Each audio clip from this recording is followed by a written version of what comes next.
quelqu'un là, qui est rendu là, ça y trotte dans la tête. Tu disais tantôt, idéalement, c'est une application, mais règle de base, là, comment ça se passe? Fais-nous entrer pour un débutant, comment ça fonctionne? Bon, vous avez testé virtuellement ou pas, là, vous vous sentez prêt à aller sur le terrain, à rencontrer des gens. Ce que je suggère fortement la première fois, c'est d'abord vous déterminer vos limites avant même de vous rendre dans un club libertin. Qu'est-ce que, selon vous, vous seriez prêt à faire ou pas? Ce soir-là, moi, ce que je conseille vraiment, c'est d'aller au club. Il y a toujours une visite, en tout cas souvent, dans les clubs, il y a souvent une visite qui est faite, une visite des lieux. Donc, en général, il y a une pièce où c'est vraiment comme un bar, comme tous les bars, hein, où on peut danser, prendre un verre, jaser. Et il y a une autre pièce au deuxième étage où une cachette, quelque part, où là, c'est là que se passe ce qu'il y a à se passer. Je conseille aux gens toujours de venir une première fois. Oui, vous pouvez changer, vous pouvez jaser, vous pouvez regarder comment ça se passe autour. Vous pouvez même aller du côté où il se passe des trucs. Mais, mis à part entre vous, ne faites rien avec personne. Explorez. Voyez comment vous vous sentez, comment vous c'est ça, vos feelings là, du moment et tout. Là, je m'excuse, là, j'ai un avis comme quoi je vais perdre la batterie, maudit. OK. Bon, ben va chercher ton fil, c'est important. Oui, je l'ai là. Je sais pas comment ça, je l'ai pas plugué. Donc, la première fois, je vous dirais explorer sans aller plus loin. Et ensuite, vous revenez à la maison et là, vous parlez de ce que vous avez aimé durant la soirée. Et là, vous pouvez retourner une autre fois. Prends ton temps. Ça, c'est tellement l'avantage du podcast, là. Il n'y en a pas de problème. Ça, c'est moi, ça. Bon. Okay, c'est bien correct. Donc, vous revenez de votre soirée, vous discutez de ce que vous avez aimé, de ce que vous aimez. J'ai le même problème. Ça fait un peu. En même temps, c'est arrivé. OK. Ça, c'est drôle. OK, c'est beau. Mais mon fil n'était pas... OK. Fait que donc, en discuter à la maison, puis... Et c'est-tu là aussi que ça passe ou ça casse, là? Parce que, tu sais, j'imagine un des deux qui est insécure, puis t'avais-tu envie? Mais ça se peut finalement qu'on se dise, hey, finalement, regarde, on y retournera pas, ou on y retourne, mais on en reste là. Surtout si vous déterminez des limites. Admettons que vous dites, ben là, la prochaine fois, on serait peut-être prêt à faire du mélangisme, mais sans faire d'échangisme.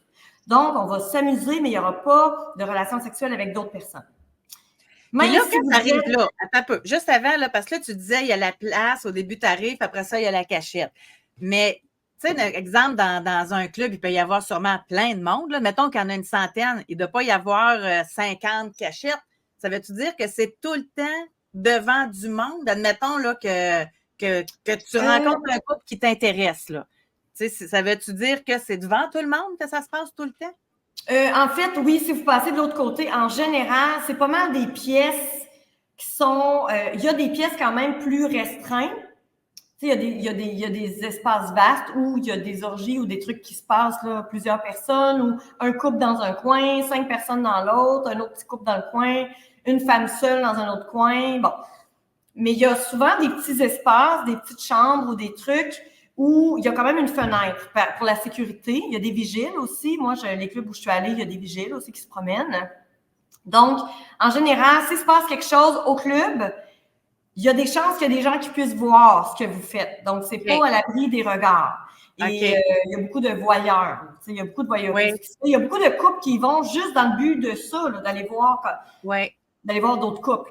Donc, si vous dites avant de partir que dans vos limites, OK, vos limites peuvent être revues en tout temps, mais si vous dites que oui, vous allez passer à l'acte, mais il n'y aura pas de pénétration entre les partenaires de l'autre couple et tout, bien, durant l'acte, là, ça peut être... L'alcool n'est pas permise en général dans la cachette au deuxième étage, seulement dans le bar. Mais après avoir pris un verre ou quelque chose, parfois durant l'acte, ça peut être tentant de dire à son partenaire « J'aimerais ça de voir la pénétrer. » Ou « J'aimerais ça. » Faites pas ça. Même si votre conjointe ou votre conjoint vous dit « Ah oui, fais-le, vas-y », faites-le pas. Parce que le après peut être vraiment plate à gérer.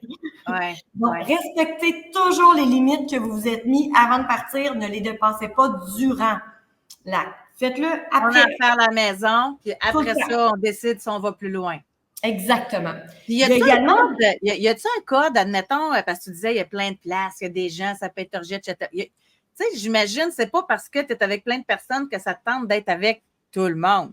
Fait que, y a-tu un code d'entrée avant que quelqu'un puisse avoir l'autorisation d'arriver? Oui. Comment ça marche?